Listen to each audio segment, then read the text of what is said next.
جب یوسف علیہ السلام کو یہ خواب آیا تھا کہ 11 ستارے اور چاند سورج انہیں سجدہ کر رہے ہیں اور اس کا ذکر انہوں نے یعقوب علیہ السلام کے سامنے کیا، تو بے شک اس خواب کے پیچھے کی جو عظمت ہے وہ صرف اور صرف یعقوب علیہ السلام سمجھ سکتے تھے، کیونکہ ہمارے ساتھ محبت، عزت اور دل سے ہماری فکر، دل سے ہم سے محبت کرنے والے بہت سارے لوگ نہیں ہوتے، کوئی ایک دو ہی ہوتے ہیں۔ اور آپ کی جو اللہ تعالیٰ آپ کو جو چیزوں سے نوازتے ہیں، جو آپ کے پاس آپ کی محنت سے ملی ہوئی چیزیں ہوتی ہے، یا اللہ تعالیٰ آپ کے اوپر مہربان ہو جاتے ہیں نا، وہ خوشیاں ہی، وہ نعمتیں سے ہی، وہ آپ کے پاس آرام سے ہی، چاہے کچھ بھی ہو دنیا کا، وہ اس کو دیکھ کر نا بہت کم لوگ، گنے چنے لوگ ہوتے ہیں جو دل سے خوش ہوتے ہیں۔ اور یہاں پر بات صرف یوسف علیہ السلام کی، یعقوب علیہ السلام کی اور ان کے بیٹوں کی بات نہیں چل رہی ہے، یہاں پر یوسف علیہ السلام کی پوری زندگی ہمارے لیے بہت بڑا سبق ہے کہ آپ کے آس پاس آپ سے حسد کرنے والے لوگ بہت ہوں گے، اور وہ کوئی دوسرا نہیں ہوگا، وہ آپ کے سگے ہوں گے۔ بے شک اس میں کوئی بھی آپ کو شک کرنے کی ضرورت نہیں ہے کہ آپ کے منہ میرے چچیرے، پھپھیرے، تائرے، یہ بھائی بہن ہی نہیں، آپ کے سگے بھائی بہن بھی آپ سے حسد کرنے والے ہو سکتے ہیں۔ میں یہاں پر کسی کو برا نہیں کہتی، مگر یاد رکھنا جب ایک نبی کی زندگی اتنی کٹھن گزری ہے، اللہ نے اتنی بڑی آزمائشوں سے گزارا ہے، تو آپ اور میں کچھ بھی نہیں ہیں۔ بولنے کا مقصد صرف یہ ہے کہ آپ جب تک اپنی زندگی کو غور سے نہیں سمجھیں گے، اپنے آپ کو نہیں سمجھیں گے۔ میں یہاں پہ یوسف علیہ السلام کی زندگی کو میں نے بہت ہی غور سے پڑھا ہے، میں نے دیکھا ہے کہ وہ اتنے معصوم تھے، وہ ہر چیز میں صبر کرنے والے، معاف کرنے والے تھے۔ جب انہیں یہ خواب آیا تھا تو سب سے پہلی نصیحت یعقوب علیہ السلام نے کیا کی تھی کہ بیٹا اس خواب کا اظہار کسی اور کے سامنے مت کرنا۔ انہوں نے ان سے تاکید کی تھی کہ یہ خواب کسی کو نہیں بتانا، کیونکہ انہیں پتا تھا کہ ان کے جو دوسرے بیٹے ہیں وہ سارے ان سے جلتے ہیں، تو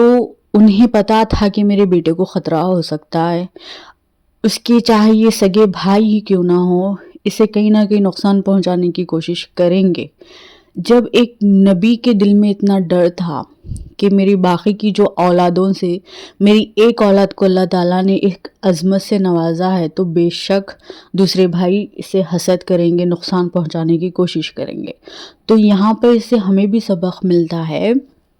کہ ہمارے پاس جو نعمتیں ہوتی ہیں نا، اپنی نعمتوں کو چھپاؤ، ہر ایک کے سامنے ظاہر مت کرو، ہر ایک کے ساتھ ہمدردی، ہر ایک کے ساتھ اچھائی، ہر ایک کو معاف کر دینا، اپنے اوپر ہونے والے ہر ظلم کو معاف کر دینا، اپنے ساتھ ہونے والی ہر ناانصافی کو معاف کر دینا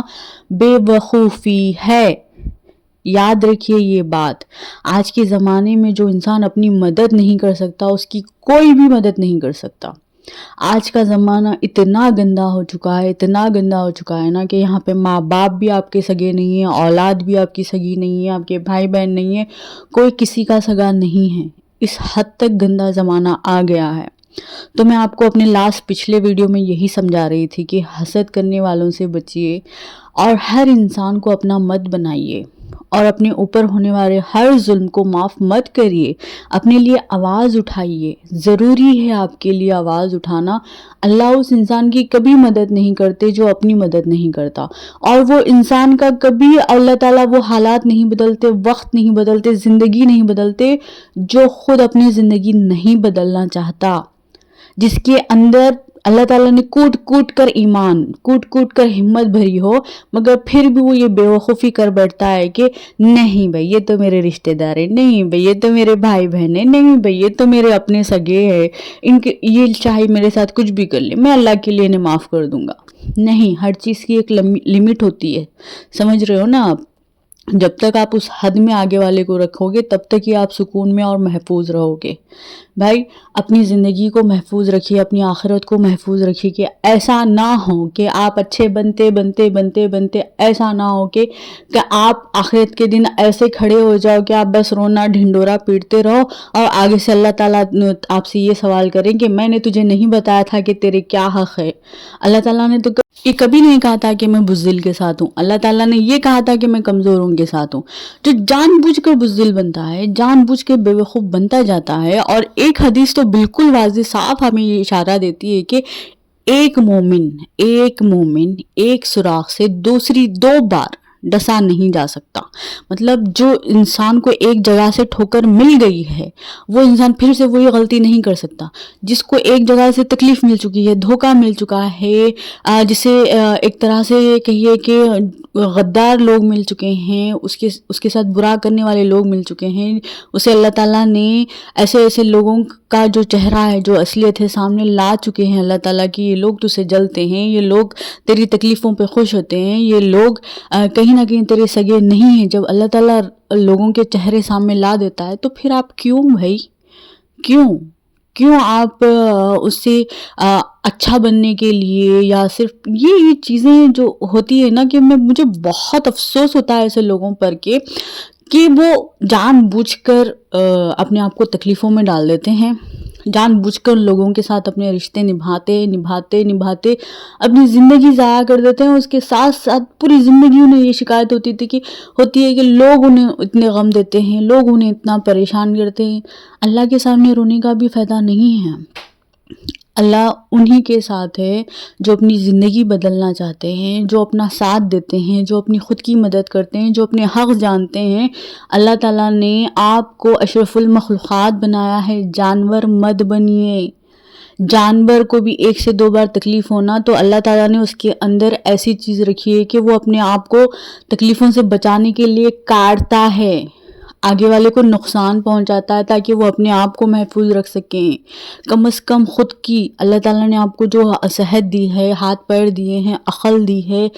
آپ کو ایک پوری زندگی دی ہے، ایک مقصد دیا ہے جینے کا، یہ ساری چیزوں کو ضائع مت کریے صرف اور صرف جاہلوں کی جہالت سہتے ہوئے، بیکار کے لوگوں کے ساتھ رشتے جوڑ کر، بیکار کے لوگوں کے ساتھ اچھا بننے کی کوشش میں آپ اپنے دل کو، دماغ کو، اپنے جسم کو، اپنے گھر کو، اپنی اولاد کو ضائع مت کریے۔ میرا پچھلا ویڈیو جا کر ضرور دیکھنا، اس کا وہ پارٹ 1 ہے اور یہ پارٹ 2 ہے۔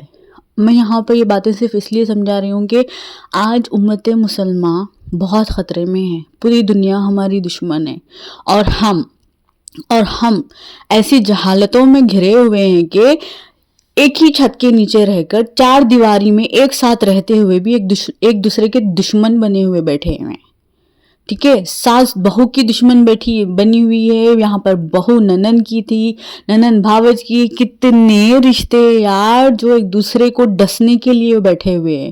اپنی نسلوں کو برباد مت کریے ان سب چیزوں میں الجھ کر، جو لوگ غلط ہے ان کے ساتھ دوری اختیار کریے، اچھے بننے کی کوشش میں اپنا ایمان ضائع مت کریے، پیٹھ پیچھے ان کی غیبت کر پیٹھ پیچھے ان کی برائیاں کر کے اپنا ایمان ضائع مت کریے، اپنی آخرت ضائع مت کریے۔ بس میرے بولنے کا ہر بار مقصد یہی ہوتا ہے کہ ہر بار اپنے آپ کو محفوظ رکھیے، اسلام کو جانیے۔ اسلام کا مطلب صرف نمازیں روزہ نہیں ہے، اسلام کا مطلب ہوتا ہے یہاں پہ انسان کو دنیا میں کس طرح سے جینا ہے، کس طرح سے محفوظ رہنا ہے، کس طرح سے اپنی آخرت سنوارنی ہے، کس طرح سے اللہ کو راضی رکھنا ہے، کس طرح سے انسانوں کے اور انسانیت کے کام کرنے ہیں، کس طرح سے دین پھیلانا ہے۔ یہ ہماری ذمہ داری ہے۔ اللہ تعالیٰ نے انسان کو صرف عبادت کرنے کے لیے دنیا میں نہیں بھیجا ہے، اللہ تعالیٰ نے انسان کے دل میں ہر طرح کے جذبات ڈال کر یہ ثابت کر دیا ہے کہ بھائی تم ان جذبات کے ساتھ دنیا میں جیو اور ایک دوسرے کی جذبات کو سمجھو، ایک دوسرے کے ساتھ صلح رحمی کرو، ایک دوسرے کے ساتھ نیکی کرو، ایک دوسرے کی بھلائی کرو۔ اس لیے اللہ تعالیٰ نے عبادت سے اوپر اعمال رکھے ہیں۔ تو اپنے اعمال کو خراب مت کیجیے گا اور دنیا کو اتنا موقع مت دیجیے گا کہ دنیا آپ کی زندگی کو ضائع کرے۔